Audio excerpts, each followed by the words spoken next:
Hi friends, ஓகேங்களா? எல்லாத்துக்கும் வணக்கம். ஸோ இன்றைக்கி வந்து பார்த்திங்கன்னா நம்ம தமிழில் ஒரு இலக்கண தலைப்பு தான் பார்க்க போகிறோம். ஸோ தலைப்பு என்ன அப்படின்னா இலக்கிய வகை சொற்கள் வந்து பார்த்திங்கன்னா டீட்டெயிலாக பார்க்க போகிறோம்.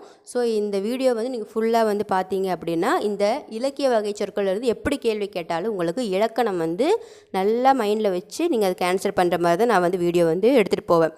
ஸோ வாங்க நம்ம டைரெக்டாக வந்து டாபிக்குள்ளே போயிடலாம். ஃபஸ்ட்டு இலக்கிய வகை சொற்கள். ஸோ சொற்களே நிறைய வகை இருக்குது. ஸோ இலக்கண வகையிலே வந்து பார்த்திங்கன்னா சொற்கள் வந்து பல வகைப்படும்.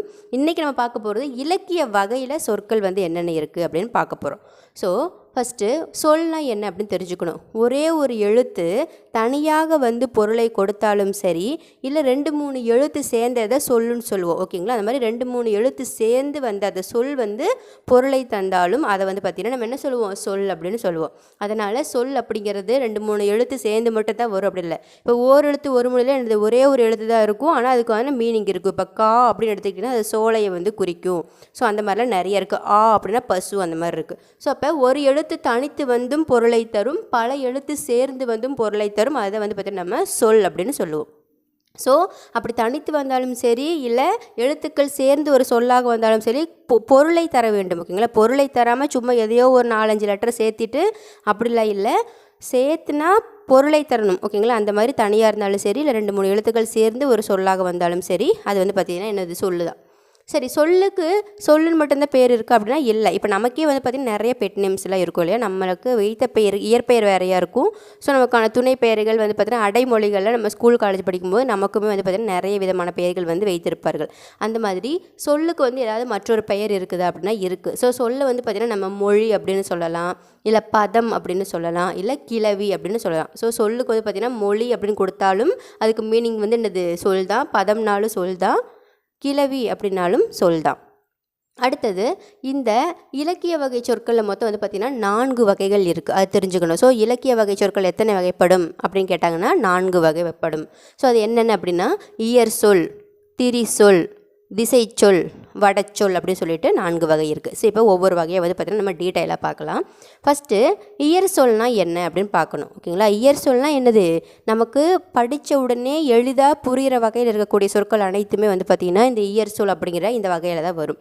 சரி, அப்படி வந்து நம்ம படிக்கும் பொழுதே நமக்கு அது எப்படி சொல்கிறதுனா, நல்லா கற்றவர்களாக இருந்தாலும் சரி, இல்லை வந்து பார்த்திங்கன்னா படிக்காதவர்களா, ஓகேங்களா, ஒரு அளவுக்கு தான் படிச்சிருக்கோம் அப்படின்னா அந்த மாதிரி இருக்கவங்களும் சரி, வந்து பார்த்த உடனே இல்லை அந்த விஷயத்தை சொன்ன உடனே உங்களுக்கு புரிஞ்சுக்கிற மாதிரி எளிமையாக இருக்கக்கூடிய சொற்கள் அனைத்துமே இயற் சொல் தான் வரும். ஸோ இப்போ கடல் அப்படின்னா அது படித்தவர்களுக்கும் தெரியும், படிக்காதவர்களுக்கும் தெரியும். அவங்க வந்து பார்த்திங்கன்னா அனுபவத்தின் மூலிமா கடல்னால் என்ன அப்படிங்கிறதெல்லாம் அவங்க பார்த்துருப்பாங்க. அதே மாதிரி கப்பல்னால் என்னென்னு தெரியும், எழுதினானா என்னென்னு தெரியும். ஸோ இதெல்லாம் படிக்கும் பொழுது நமக்கு எளிதாக புரியுது இது என்னது அப்படின்ட்டு. ஸோ அதனால் இதெல்லாம் வந்து பார்த்திங்கன்னா எளிதில் விளங்கும் வகையில் அமைந்த சொற்கள் அனைத்துமே இயற் சொல்ல வரும். சரி, இந்த இயற் சொல்லை வந்து பார்த்திங்கன்னா 4 வகை இருக்குது. என்னென்னா பெயர் இயற் சொல், வினை இயற் சொல், இடை இயற் சொல், உரி இயற் சொல், ஓகேங்களா? இயற் சொல்னால் எளிதில் புரியும் வகையில் அமையக்கூடிய சொற்கள் அனைத்துமே இயற் சொல் தான். அந்த இயற் சொல்ல 4 வகை இருக்குது: பெயர், வினை, இடை, உரி, ஓகேங்களா? இப்போது பெயர் இயற் சொல் அப்படின்னா ஏதாவது ஒரு பெயரை வந்து சொல்லும்பொழுது அந்த பெயரை சொல்லும் போதே உங்களுக்கு இயல்பாக புரிகிற மாதிரி இருக்கக்கூடிய அனைத்துமே வந்து பார்த்திங்கன்னா பெயர் இயற் சொல் அப்படின்னு வரும். ஸோ மண், பொன் அந்த மாதிரி நிறைய இருக்குங்க. இப்போ நாற்காலி, இந்த மாதிரி ஒரு பெயரை சொல்லும் பொழுது எளிதாக புரியக்கூடிய மாதிரி அமைந்த இயற் சொல் வந்து பார்த்திங்கன்னா பெயர் இயற் சொல் அப்படின்னு சொல்லுவாங்க.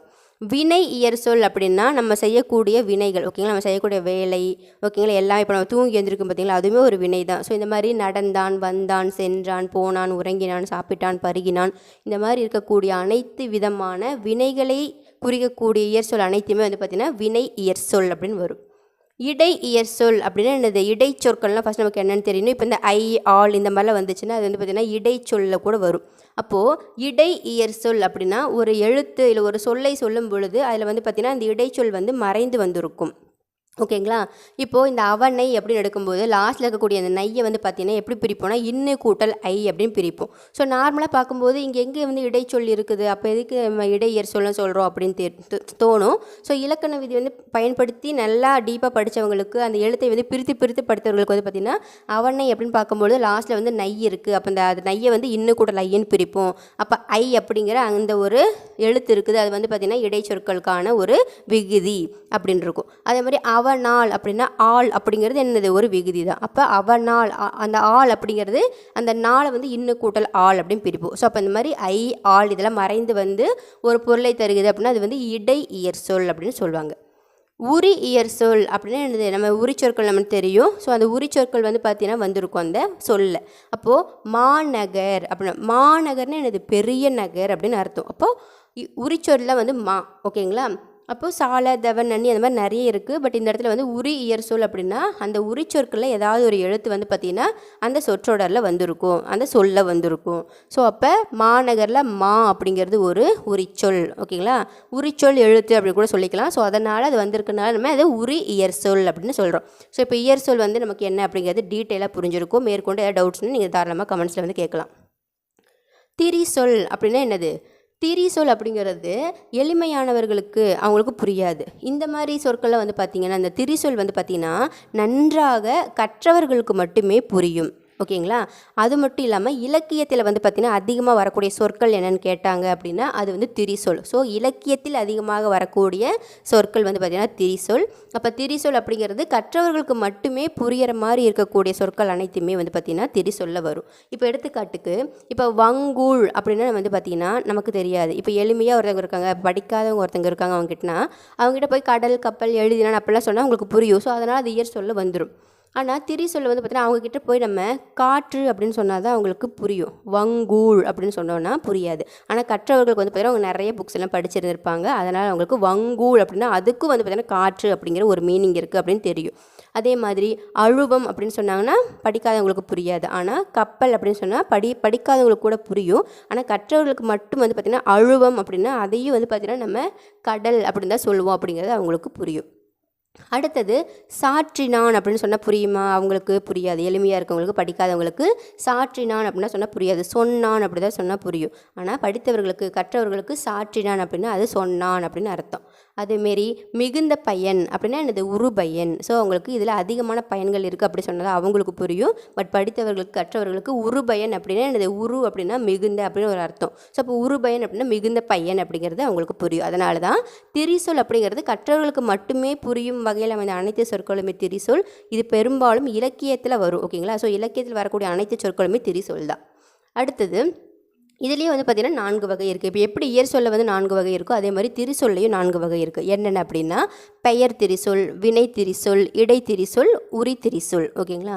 இப்போது பெயர் திரிசொல் அப்படின்னா என்னது, அதுக்கு எடுத்துக்காட்டு ஒரு பெயரை, ஓகேங்களா, ஒரு பெயரை கொண்ட ஒரு திரிசொல்லை வந்து சொல்வது அனைத்துமே அது வந்து பெயர் திரிசொல். அதுக்கு வந்து பார்த்திங்கன்னா அழுவம், கடல் இந்த மாதிரிலாம் இருக்குது. அதே வினை திரிசொல் அப்படின்னா ஒரு வினையை வந்து சொல்லக்கூடியது. பட் எளிமையாக சொன்னவங்களுக்கு புரியாது. பட் கற்றவர்களுக்கு வந்து பார்த்திங்கன்னா பயின்றான் அப்படின்னா என்னென்னு தெரியும், ஓகேங்களா. ஸோ அப்போ வினையை விட்டு குறிக்கக்கூடிய திரிசொல் அனைத்துமே வினை திரிசொல். அடுத்தது இடை திரிசொல் அப்படின்னா இந்த அன்ன மான இந்த மாதிரி வார்த்தைகள்லாம் வந்து பார்த்திங்கன்னா வரும், ஓகேங்களா. ஸோ இதெல்லாம் வந்து பார்த்திங்கன்னா இடை திரிசொல்ல வரும். உரி திரிசொல் அப்படின்னா இந்த கூழ் களி, ஸோ தவ நன்னி அந்த கான்செப்டில் இந்த கூழ் களியில் வரும். அப்போ உரி சொற்களை அமைந்த திரிசொல் வந்து பார்த்திங்கன்னா உரி திரிசொல். ஸோ இப்போ உங்களுக்கு திரிசொல்ல வந்து பார்த்திங்கன்னா டவுட்ஸ் வந்து இருக்காது அப்படின்னு நான் நம்புகிறேன். அடுத்ததாக திசை சொல்.